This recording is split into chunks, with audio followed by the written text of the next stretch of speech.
Kalaulah baginda Nabi alaihissalatu wassalam yang diajar langsung oleh Allah, yang berikan dia ilmu langsung dengan wahyu, tetap tidak bisa diterima oleh semua orang. Innallaha la yarfa'ul ilma intiza'an yantazi'uhu min qulubil ibad, walakin yarfa'ul ilma biqabdil ulama. Bahkan sebagian besar orang pada waktu itu menolak Nabi alaihissalatu wassalam. Tetapi Nabi sallallahu alaihi wasallam mengajarkan kita untuk tidak patah arang dan tidak pernah berhenti berdakwah. Allah tidak mengangkat ilmu dengan mencabutnya dari hati-hati manusia, tidak. Tetapi dengan mewafatkan para ulama. Mana yang lebih afdal, ahli ibadah atau ahlul ilmi? Dari semua sisi ahlul ilmi lebih afdal daripada ahli ibadah. Sampai tidak tinggal satu orang pun ulama. Ittakhadhan nasu ru'usan juhalan. Ketika tidak seorang alim pun yang tinggal, akhirnya orang-orang mengambil para pemuka-pemuka yang jahil.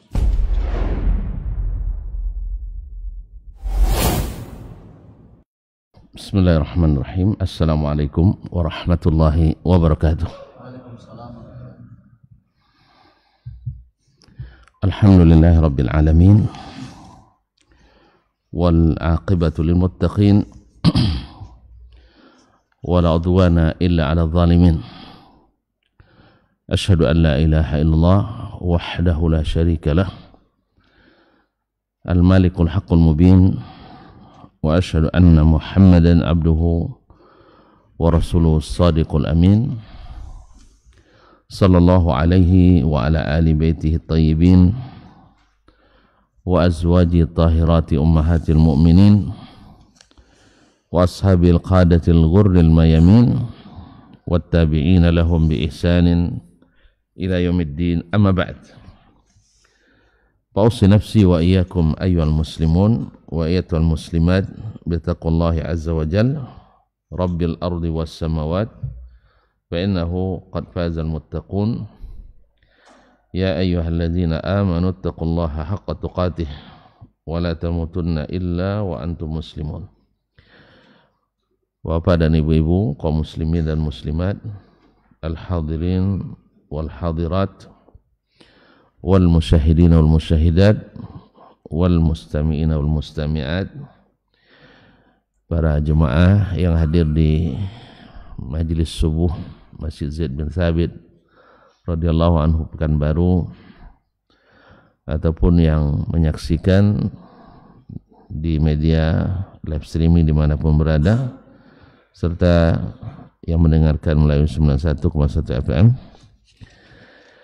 Alhamdulillah, di subuh ini Allah masih memberi kita bagian untuk menikmati. Bisa sholat subuh berjamaah. Mudah-mudahan Allah berkenan menerima, mengabulkan dan mendengarkan segala permohonan dan pinta, sehingga tak satu pun kita kecuali Allah sampaikan harapan dan cita-cita. Mudah-mudahan salawat dan salam pula menghiasi, memperindah majelis ini kepada Nabi alaihissalatu wassalam. Khususnya hari ini hari kelahirannya, hari meninggal. Yang sahih adalah hari wafatnya Nabi alaihissalatu wassalam. Sedangkan hari lahirnya terjadi khilaf dan riwayat. Yang masyhur dalam sirah memang tanggal 12 Rabi al-Awwal, tetapi secara sanad tidak ada yang pasti, karena memang tidak pernah di tanggal merahkan dulu. Kalau sempat di tanggal merahkan sejak zaman Nabi, pasti tak terjadi khilaf. Seperti tidak terjadinya khilaf hari raya Idul Fitri tanggal 1 Syawal. Dah lupa ya Pak ya. Khilaf juga. Baru terjadi khilaf setelah ditetapkan berdasarkan Maret dan April. Sah? Nah, tidak ada juga khilaf tentang hari raya Idul Adha tanggal 10 Muharram ya. Idul Adha. Nah, alhamdulillah. Jadi karena memang diperingati dan ditanggal merahkan setiap tahun. Ala kulli hal, mudah-mudahan Allah Subhanahu wa taala senantiasa menanamkan rasa cinta yang tiada tara kepada baginda Rasulullah sallallahu alaihi wasallam dengan cara-cara orang yang mencintainya dan cintanya diterima, yaitu para sahabat Nabi alaihi salatu wassalam dan orang-orang yang mengikuti mereka dengan setia, yaitu menghidupkan apa yang beliau wariskan, dan yang wariskannya adalah Al-Quran dan sunnahnya. Mudah-mudahan Allah mudahkan kita mengikuti dan mengamalkan sesuai dengan kesanggupan, sah, sesuai dengan kesanggupan. Nasallallahu at-taufiq was-sadad. Baik, melanjutkan pelajaran kita bersama Imam Asy-Syafi'i rahmatullahi alaihi. Setelah beliau membahas dan memberikan contoh-contoh yang tidak sedikit tentang hujjahnya hadis ahad, dan tidak ada lagi peluang untuk mempertahankan pendapat bahwa hadis ahad tidak hujjah, ya, sebab beliau sudah membuktikan bahwa hadis ahad itu hujjah dengan hadis mutawatir ma'nawi.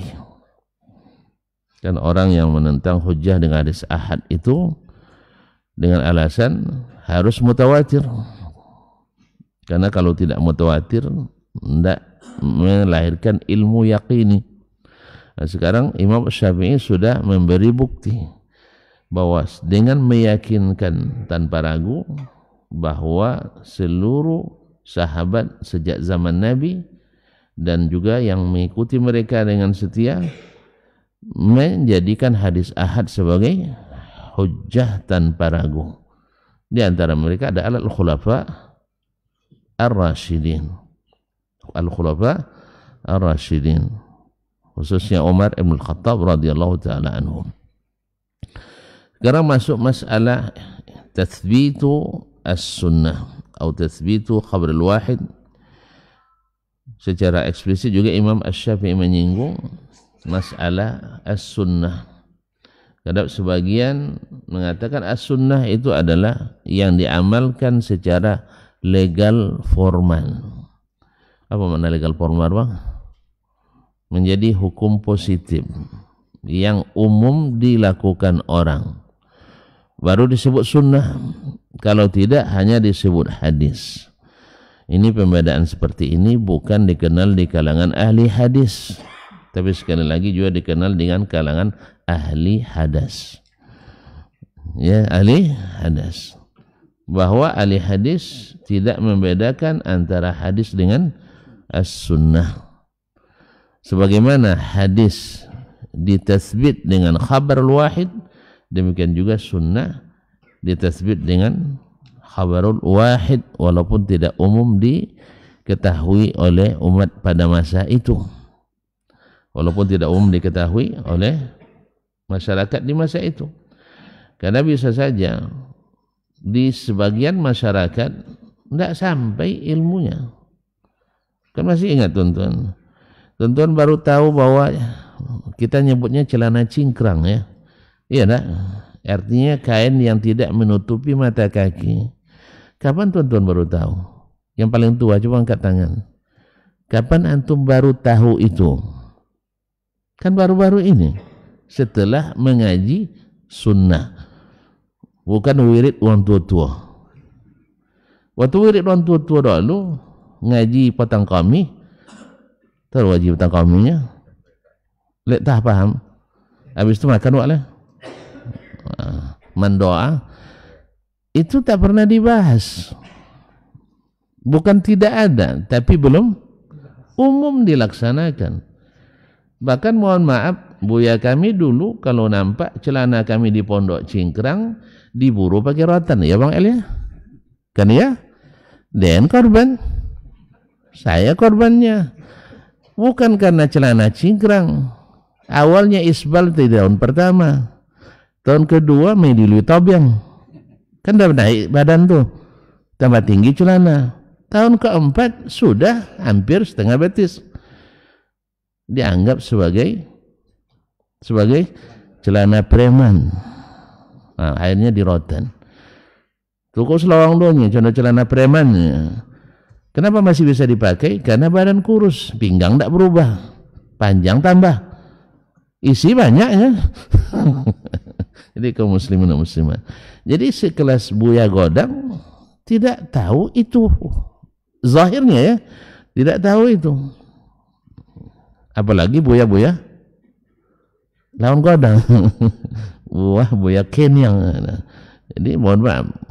Jadi bukan mereka tidak berilmu, tapi mungkin ini termasuk yang belum masuk prioritas, belum sampai ke komunitas, sehingga dianggap sebagai sesuatu pelanggaran.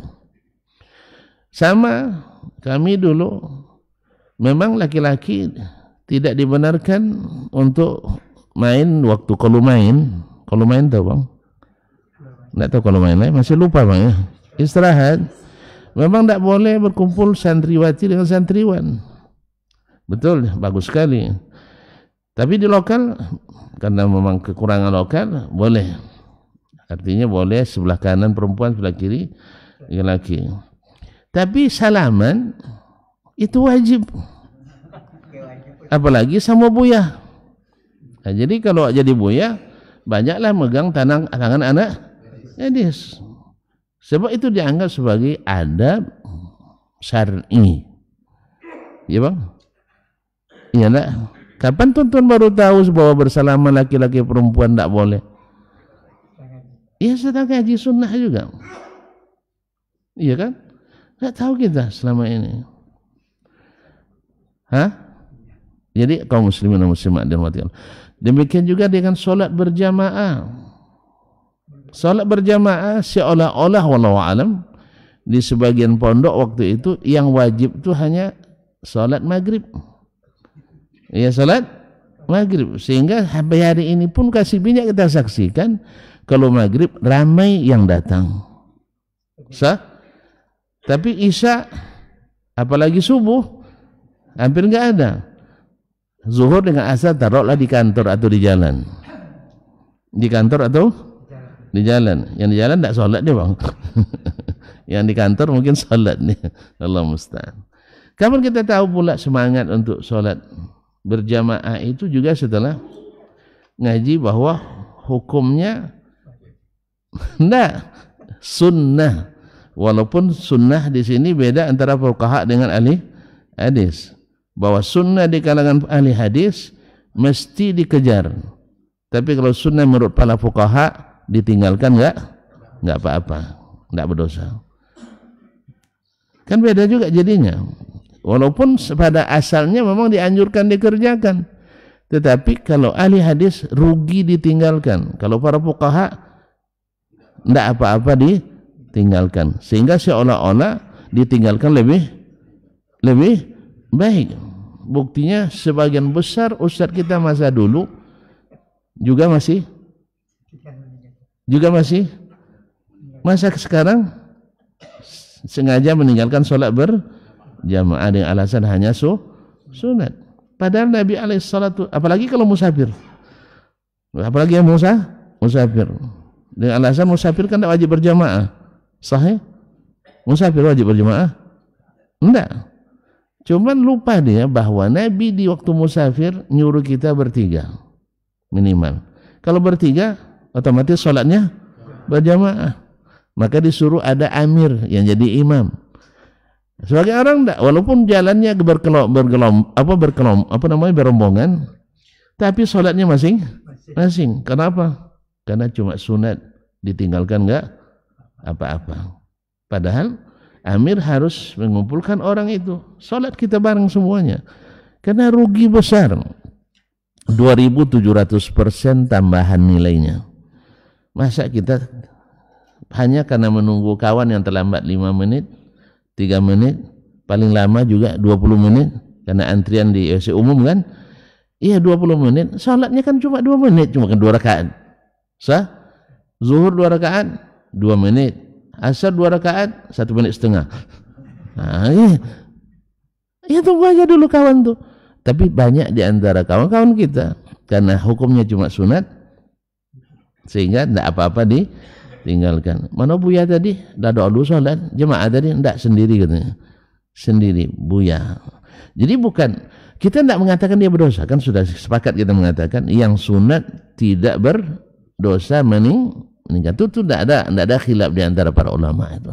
Cuman masalahnya sengaja meninggalkan yang sunat bukan terpuji tapi tidak teruji. Ya, tidak teruji, termasuk orang yang tidak penyabar. Termasuk yang tidak penyabar, maka meninggalkan sunat dengan sengaja itu tercela di kalangan as-salaf. Nah, kecuali karena ada halangan atau karena ada halangan atau uzur syar'i. Jadi kembali kepada masalah ini, qala al-Imam Asy-Syafi'i rahimahullah, wa bi tathbiti khabar al-wahid ahadits yakfi ba'du hadza minha. Dalam menetapkan hujjahnya hadis ahad, banyak sekali hadis. Kan seperti yang disebutkan di awal pembahasan ini dulu, tidak kurang dari 300 hadis dikumpulkan oleh Imam Asy-Syafi'i. Semuanya hadis ahad yang membuktikan, semuanya hadis yang membuktikan hadis ahad adalah hujjah. Kalau sudah 300 hadisnya mutawatir.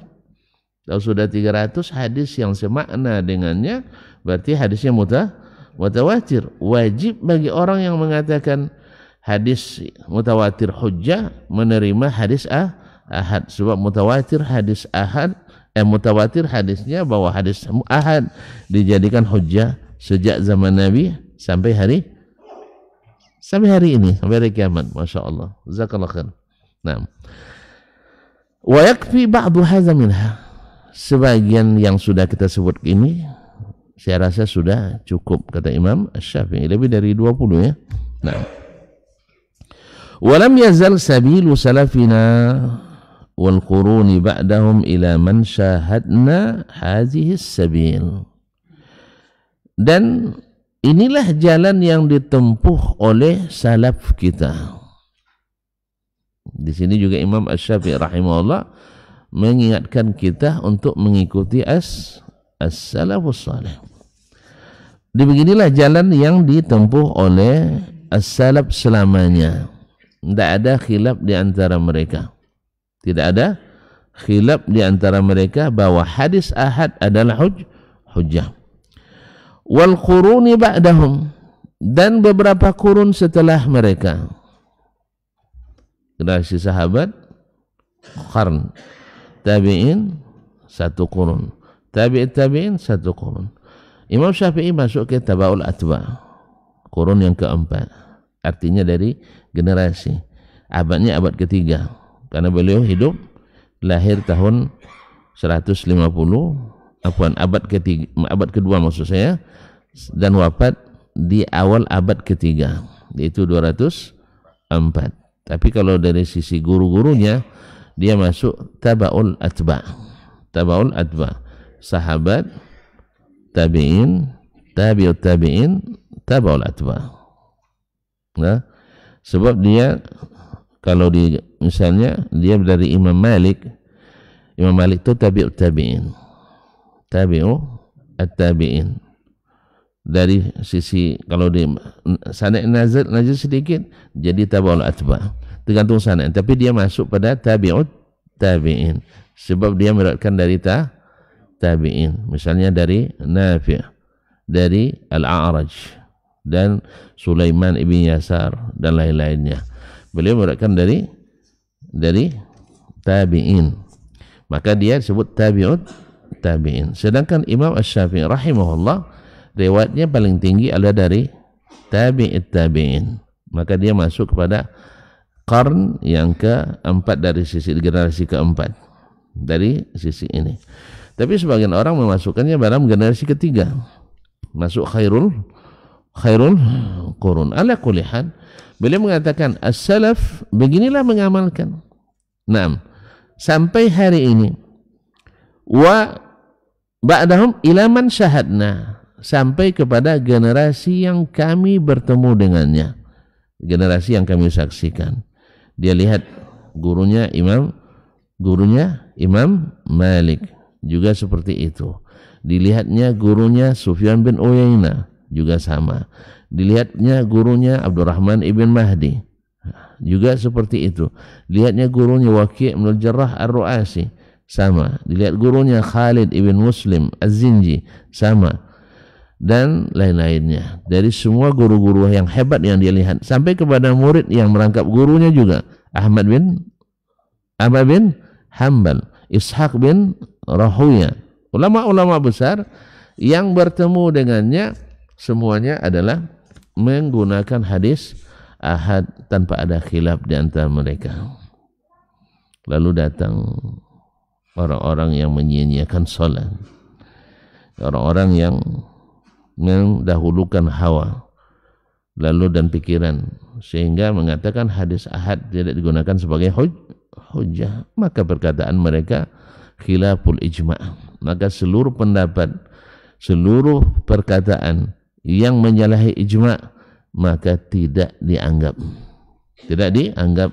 kecuali sebagai jalan dan pendapat yang sesat. Jalan dan pendapat yang sesat. Sesat enggak? Menyalahi ijma' sesat enggak? Kau tahu apa? Waliyahzaril ladzina yukhalifuna an amrihi an tusibahum fitnah aw yusibahum adzabun alim. Wa may yushaqiqir rasula min ba'di ma tabayyana lahul huda wa yattabi' ghaira sabilil mu'minin.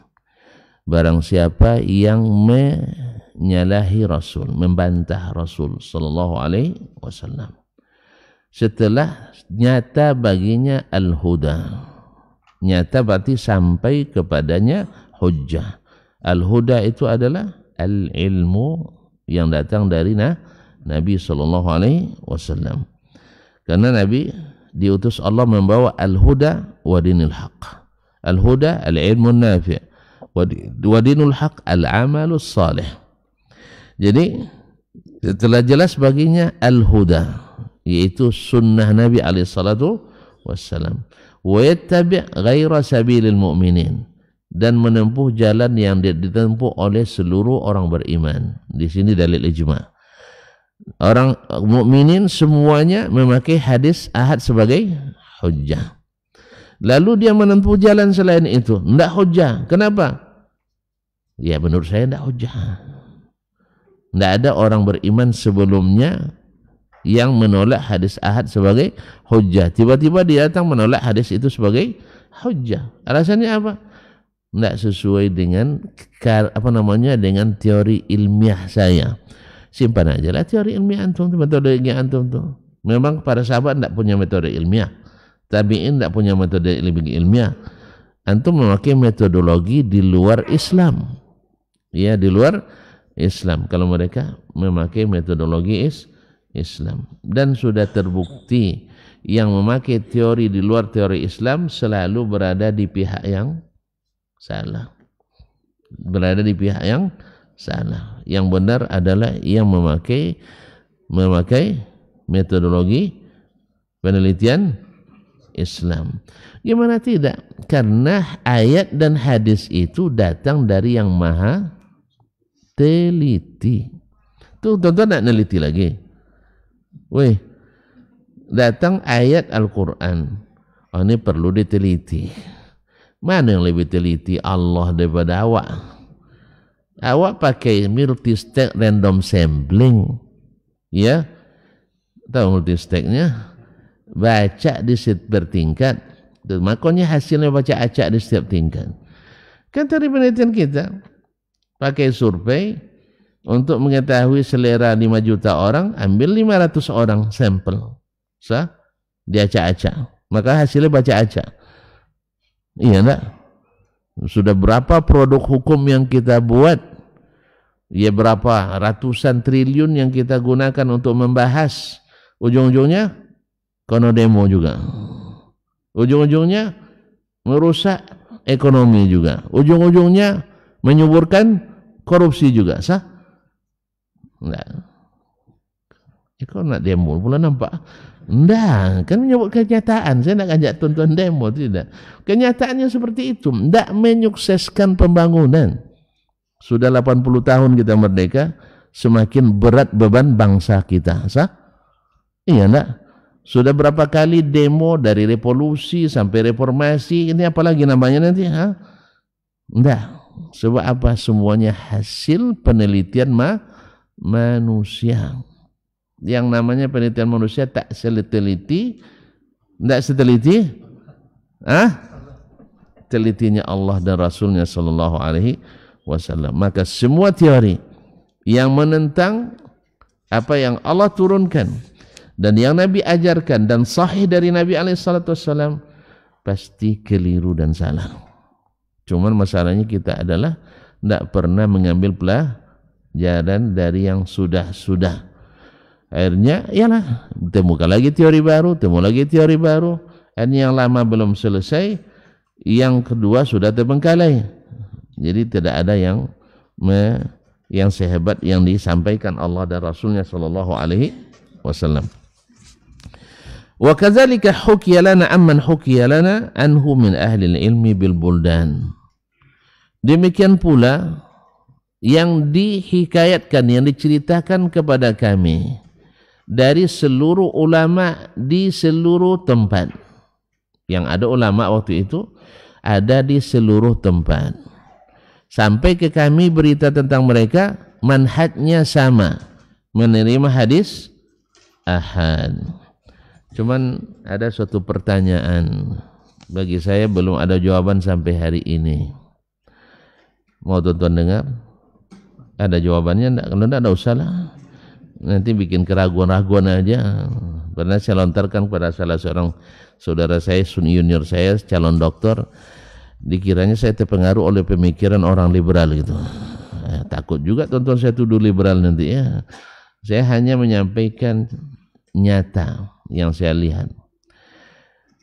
Menurut ahli sejarah, dan itu yang dikuatkan oleh para pakar kita di Indonesia, Islam masuk ke Indonesia sejak abad pertama lagi, atau di awal abad ke-2 Hijriah. Berarti tahun 100-an Hijriah sudah ada yang Islam sudah sampai ke sini. Bahkan ada yang mengklaim Ali bin Abi Thalib pernah mendarat di Surabaya. Ya. Ini masuk dalam kategori Nabi Adam turun di Gunung Bromo.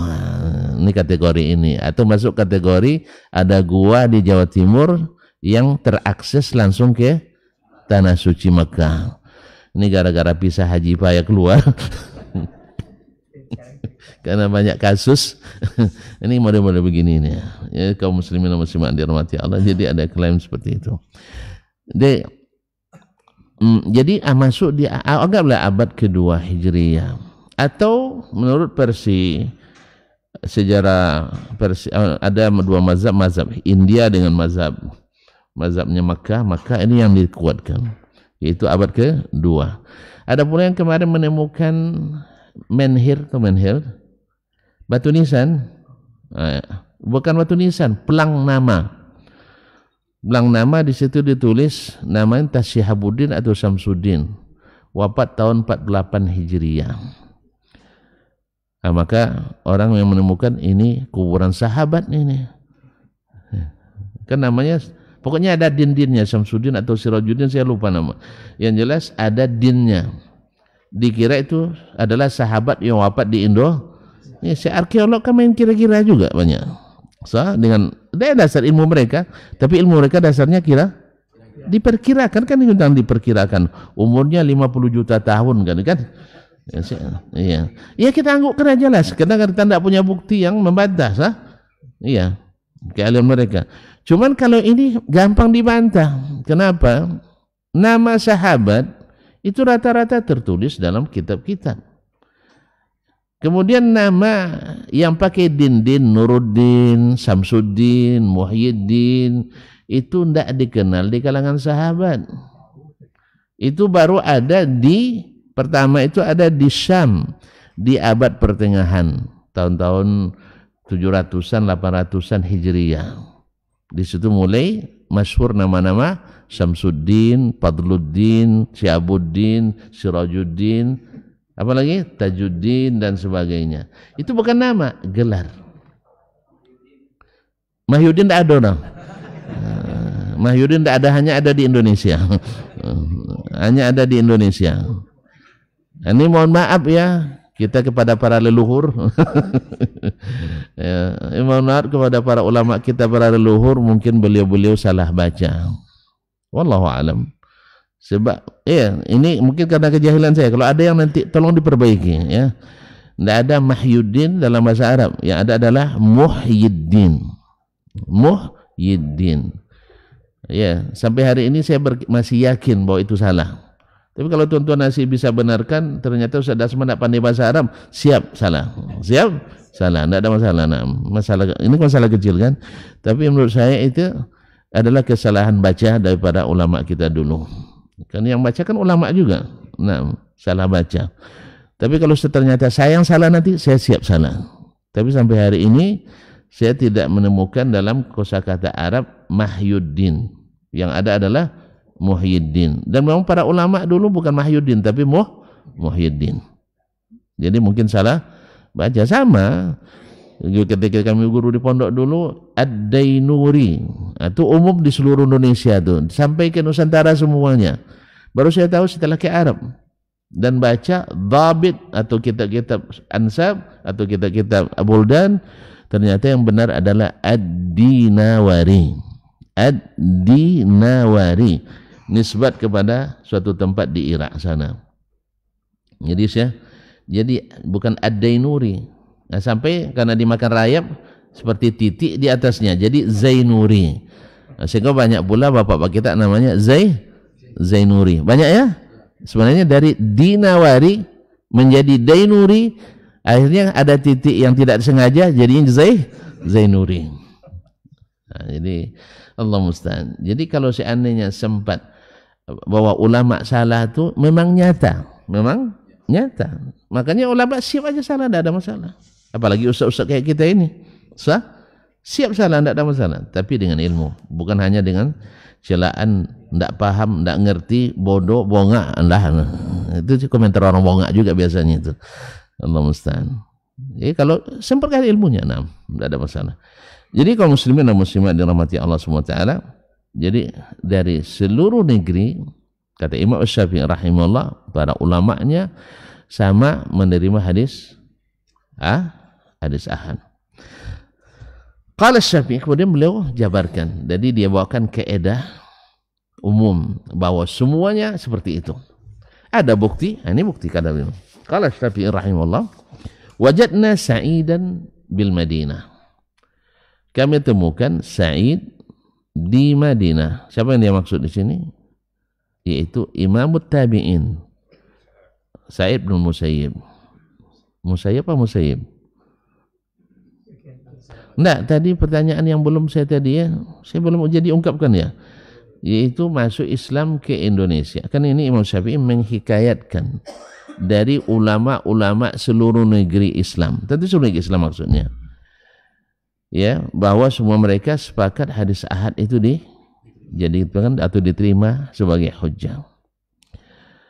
Pertanyaan saya, setiap negeri Islam yang dimasuki oleh Islam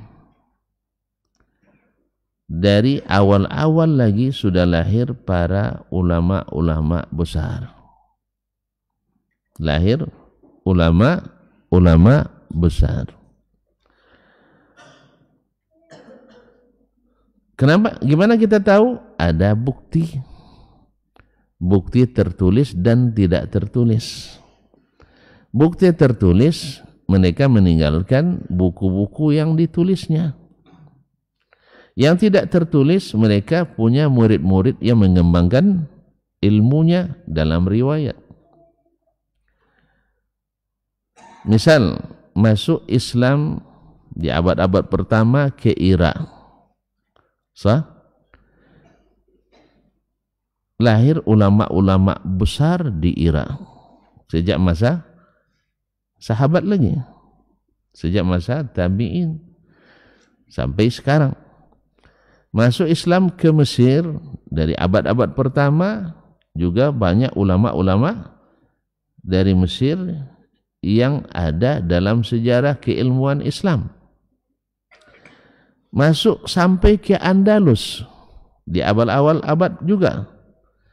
Lahir pula ulama-ulama besar dalam segala bidang keilmuan Islam, bahkan keilmuan umum pun lahir dari nama-nama yang besar itu, tertulis dan tak tertulis buktinya.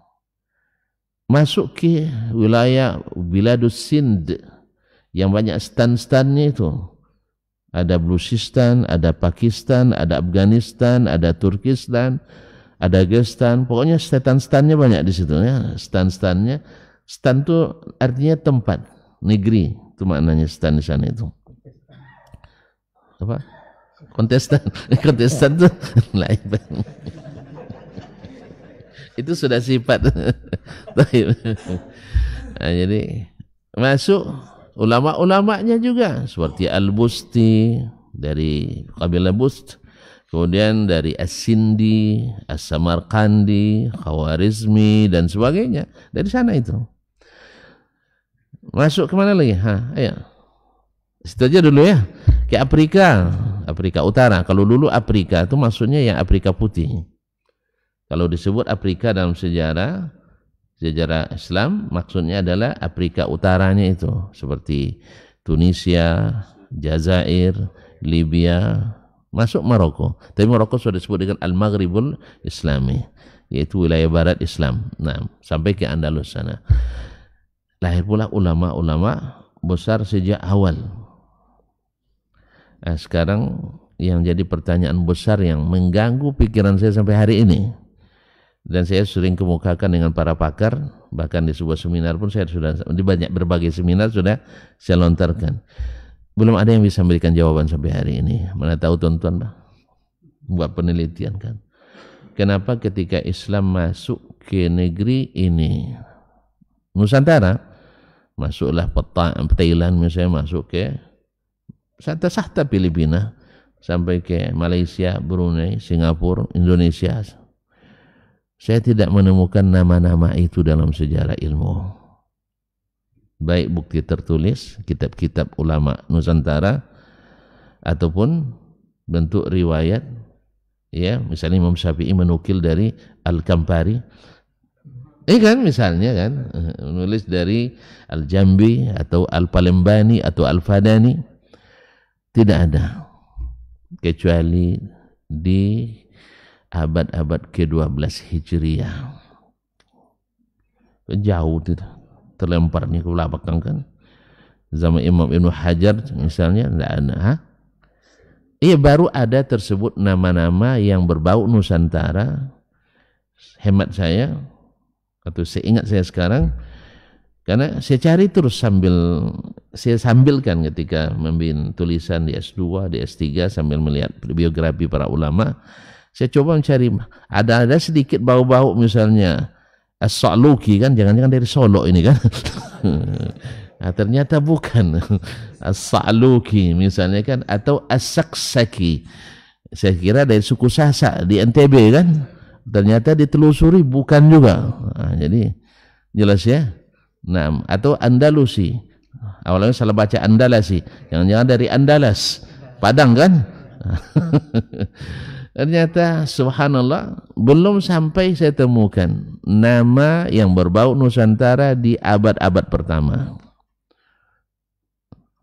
Ya, kalau ada yang menemukan tolong beritahu saya.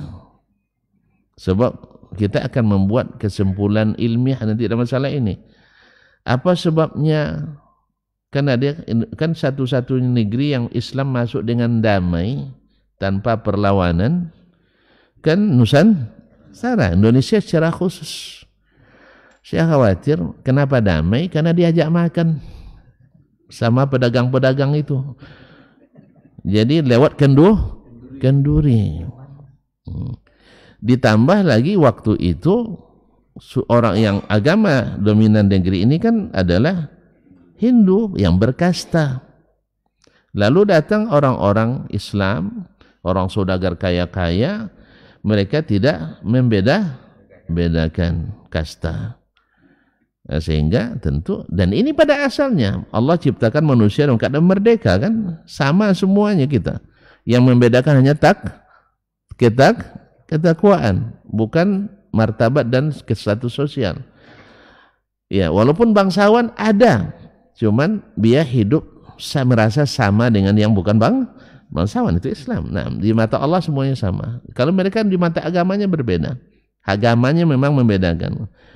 Wallahu alam, ya, sehingga tidak ada perlawanan. Ya, orang diajak makan ada perlawanan. Habis itu diajarkan Tuhan kita Allah, Nabi kita Muhammad sallallahu alaihi wasallam, dan seterusnya. Kemudian diajarkan sholat, diajarkan puasa, diajarkan berhaji dan sebagainya.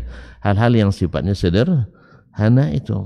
Makanya kenapa masih banyak wallahu alam peninggalan warisan agama-agama lain masih berasimilasi dengan ajaran kaum muslimin. Saya tidak katakan ajaran Islam, dengan ajaran amalan kaum muslimin. Masih banyak, masih banyak kan? Cara-cara adat-adat seperti tolak bala masih ada di kalangan kaum muslimin. Keyakinan-keyakinan takhayul masih banyak. Buktinya ketika Kiai Haji misalnya Imam Bonjol dulu berdakwah di Sumatera Barat dengan Haji Sumani, Haji Piobang dan sebagainya, ditentang enggak ya? Ditentang mereka. Ketika Kiai Haji Ahmad Dahlan berdakwah di Jawa dulu, ditentang enggak? Ditentang. Jadi kayaknya wallahu alam awal-awal masuknya muatan ilmunya mungkin minus atau minim. Karena yang membuat pertentangan itu adalah ilmu. Kalau gitu enggak usah nuntut ilmu ya. Bikin pertentangan kita jadinya. Soalnya enggak pertentangan enggak usah ngaji ya. Ada yang sampai hari ini masih seperti itu. Jangan ngaji lah, kalau ngaji nanti babanta kok juaranya. Ada memang. Dan itulah dulu yang membuat dulu orang tak mau ngaji sama Nabi alaihissalatu wassalam. Sejak datang Muhammad ni berbantah kita. Kan ya? Nah, wallahu alam. Makanya negeri-negeri yang lahir ulamanya rata-rata mereka awalnya menentang. Setelah itu ditentang, akhirnya dilawan dengan hujjah dan juga dengan perang. Akhirnya mereka takluk, kemudian masuk ilmu Islam ke sana.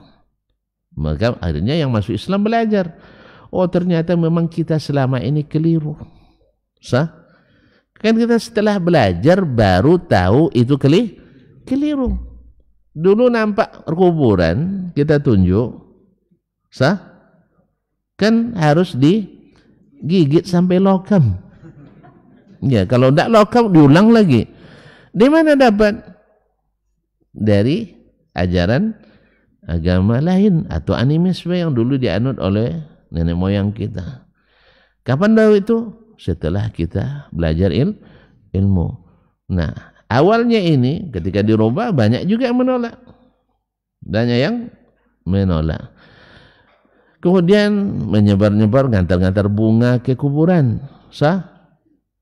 Dari mana dapat? dari agama sebelah juga. Sahih? Tidak berbunga. Masih banyak tidak dilakukan? Masih. Masih. Sebagian menganggap itu hanya tradisi. Iya, tapi tradisi keagamaan. Ya memang tradisi keagamaan. Memang tradisi boleh semuanya. Tradisi boleh semuanya? Tidak.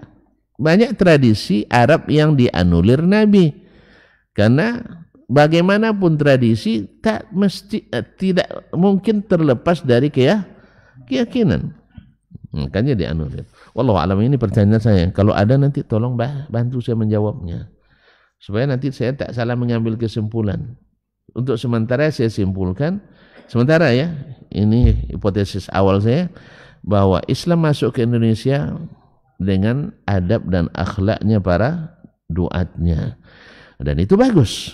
Ya, makanya para dai harus beradab, harus berakhlak. Kok berbantah sama dai, jangan diekspos. Ya, bantalah, kumpul satu masjid, yuk debat panas kita hari ini, tapi jangan di live streaming kan. Jelas? Juga para jemaah juga jangan senang pula dengan ustaz berbantah. Wih, rupanya salah Ustaz Desmond ya katanya. Jadi gini akhirnya yang kalau nak mau kirim sesuatu bertambah, kirim berita dan isu. Pasti bertambah. Mula duonya Pak Edi. Nanti setelah sampai 20. Tapi kalau nak ngirim sesuatu ingin berkurang, kata para ulama, kirim PT. Kalau PT dikirim pasti berkurang. Walaupun yang bawa ustaz. Saya juga pernah jadi korbannya. Iya, walaupun yang bawa ustaz. Saya dikirimin 500. Sampainya 300. Enggak tahu. Rupanya dipotongnya. Karena apa? Perbedaan manhaj katanya. Perbedaan agama aja tidak menghalalkan antum motong hak saya, apalagi perbedaan manhaj.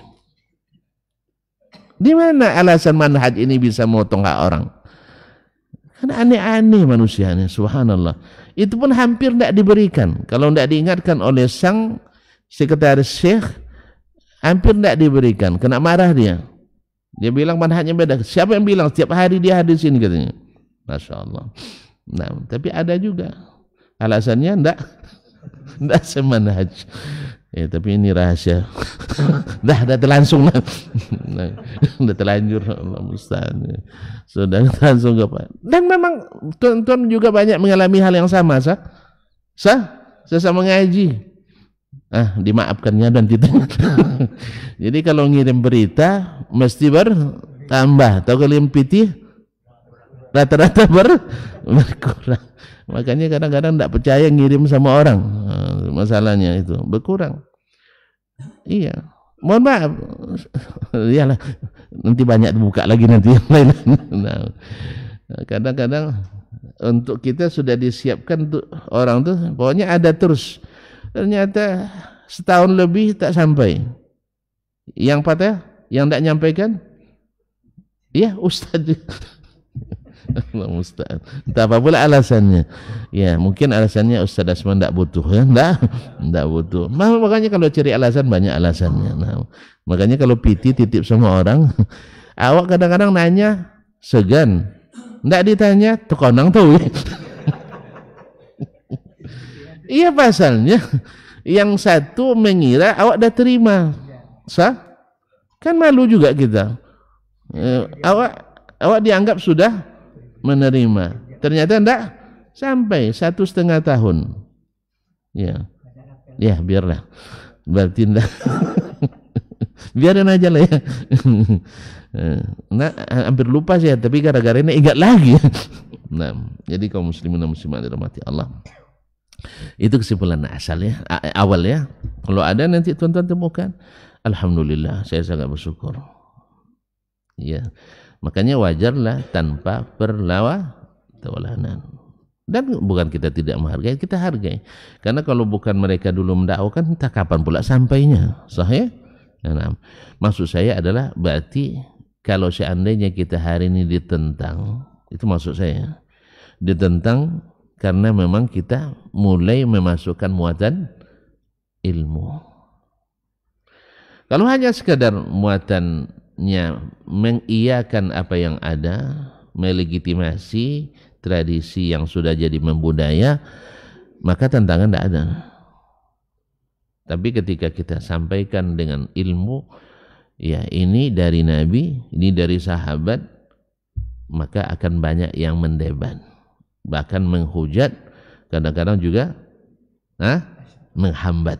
Nah, sahih? Kapan baru? Karena itu. Kalau dulu ketika wirid petang kami itu hanya baca tahlilan, baca yasinan, rata-rata tidak ada banyak nubantar. Sahih? Banyak bantah? Tidak. Kan ngaji bersama, habis itu makan bersama. Mana bantah kita?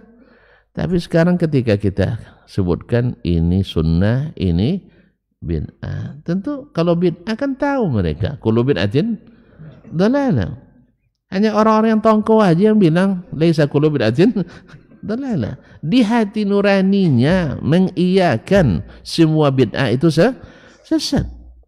Cuman kepentingan mengharuskan menhasanakan bid'ah supaya orang jangan marah. Jadi orang marah, tidak marah, tapi Allah dan Rasul marah. Karena agama sudah disempurnakan. Maka jangan bikin bid'ah. Akhirnya dibuatlah bid'ah hasanah. Ada orang zikir salah zikir. Akhirnya jadi gila.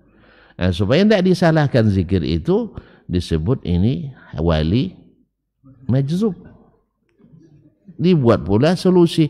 Mana ada orang gila gara-gara zikir sejak zaman Nabi. Ini 124.000 Nabi, tidak ada yang sampai gila gara-gara zikir. Oh, ada hadisnya Ustaz. Ya, orang itu sangat sampai berzikir sampai orang lain bilang dia seperti orang gila. Kan orang yang bilang seperti orang gila, bukan gila beneran. Paham tak? Tambah lagi hadisnya hadis mungkar. Tidak sahih hadis doang. Nah, cuma kalau sahih tidak mungkin itu maknanya.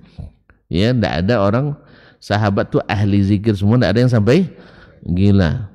Ya. Maksudnya kalau benar hadis tapi hadisnya tidak sahih, dhaifun jiddan, ya, kalau seandainya benar dia hadis itu, maksudnya dia sering menggerak-gerakkan mulut sendiri seperti bicara sendiri. Wong bercito sendiri cenderung apa? Dianggap orang cito soalnya gila kan tuh. Jadi itu yang dimaksud. Bukan benar-benar gila. Kalau lagi gila berarti zikir ilegal. Cinta yang bikin gila, cinta ilegal. Dah, catat tuh. Tidak ada cinta resmi yang bikin gila. Tidak ada cinta yang sah bikin gila. Semua cinta yang bikin gila, cinta yang tertolak. Bila cinta ditolak, kalau udah dukun masuk setan lagi. Makanya banyak yang gila gara-gara cinta ilegal. Talak 3 jatuh, sayang pun tiba. Itu gila jando. Kan tak juga kau. Boleh mikirkan janda kita lagi? Weh, setelah habis iddah aja pikir-pikir dulu. Membuat gila kita. Makanya jangan sembarang jatuhkan talak. Nah, ini salah saya juga, Pak. Tapi Bapak suka. Itu masalahnya. Ya, jadi kesalahan yang disukai banyak keluar dari tema. Sahih? Ya, cukuplah sampai situ dulu. Nah, besok kita sampaikan. Tapi yang jelas passwordnya hari ini, bahwasanya sunnah itu tidak mesti sesuatu yang umum dilakukan. Kadang-kadang masih tersembunyi dari kebanyakan. Lalu datang hadis membawakan sunnah itu, maka tetap disebut sunnah. Walaupun hadis ahad. Dan hadis ahad mutawatir riwayatnya mengatakan hadis ahad adalah hujjah. Alhamdulillah. Dah. Ya, kalau ada yang nolak nanti hadis ahad, tahu kita ini bukan manhaj orang ahli sunnah. Dah, pasti sesat. Karena kalau di luar sunnah mesti sesat. Namanya non sunnah. Ya pasti sesat.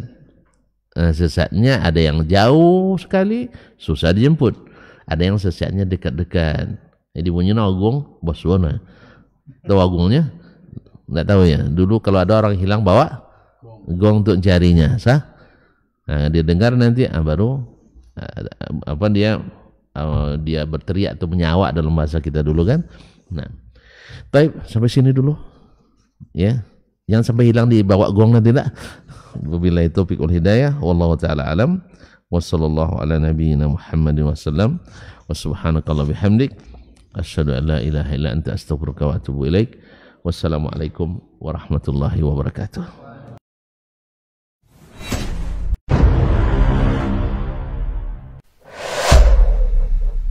Dunia dan seisinya ini bagi Allah tak sama nilainya dengan sebelah sayap lalat. Barang siapa yang beramal untuk akhiratnya, Allah akan cukupkan baginya urusan dunia. Sayati zamanun 'alan nasi as-sabiru fihim qalqabit al-jamarah. Akan ada satu masa di akhir zaman yang berpegang teguh dengan agamanya seperti orang yang sedang memegang bara